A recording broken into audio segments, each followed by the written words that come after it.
1923 నుంచి 2019 వరకు అంటే వైఎస్ఆర్సీపీ ప్రభుత్వం వచ్చేదాకా మన రాష్ట్రంలో ఎన్ని గవర్నమెంట్ మెడికల్ కాలేజీలు ఉన్నాయో తెలుసా? 12 అన్ని కలిపి. మా ప్రభుత్వం రాక మునుపు 2019 నాటికే చంద్రబాబు నాయుడు అప్పటికే 3 సార్లు ముఖ్యమంత్రి, 4 ఏళ్ళు ముఖ్యమంత్రిగా పరిపాలన చేశాడు. అప్పటికే కనీసం ఒక్క గవర్నమెంట్ మెడికల్ కాలేజ్ అయినా తీసుకొచ్చాడు, ఒక్క గవర్నమెంట్ మెడికల్ కాలేజ్ అయినా కట్టాడా? ఆలోచన చేయమని అడుగుతా ఉన్నా, కనీసం ఆలోచన అయినా చేశాడని అడుగుతా ఉన్నా. అదే మా ప్రభుత్వం 2019లో మా ప్రభుత్వం వచ్చి కేవలం 5 సంవత్సరాల అతి కొద్ది కాలంలోనే మా ప్రభుత్వ హయాంలో ప్రతి జిల్లాకు ఓ గవర్నమెంట్ కాలేజీని తీసుకురావాలని, ఒక టీచింగ్ హాస్పిటల్ తీసుకుని రావాలని, మెడికల్ కాలేజ్ ను అక్కడ పెట్టాలని, ప్రతి జిల్లాలోనూ కూడా ఒక గవర్నమెంట్ మెడికల్ కాలేజ్ అక్కడ ఉండాలి అని. ఎప్పుడైతే గవర్నమెంట్ మెడికల్ కాలేజ్ ఎప్పుడైతే ఆ జిల్లాలో వస్తుందో అప్పుడు ఆ గవర్నమెంట్ మెడికల్ కాలేజ్ తో పాటు టీచింగ్, ఉచితంగా వైద్యం పేదలకు అందుతుంది. ఒక హబ్ గా యాక్ట్ అయ్యి పిహెచ్సిలు, ఏరియా హాస్పిటల్స్, పిహెచ్సిలు, విలేజ్ క్లినిక్స్ అన్ని కూడా అనుసంధానమై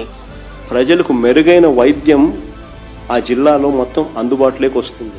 నేను అడుగుతా ఉన్నా, దిస్ ఇస్ కాల్డ్ విజన్. ప్రజలకు ఏది అవసరమో, ఏది ఇంపార్టెంటో, ఏది ఖచ్చితంగా చెయ్యాలి అనే దానికి ఒక విజన్.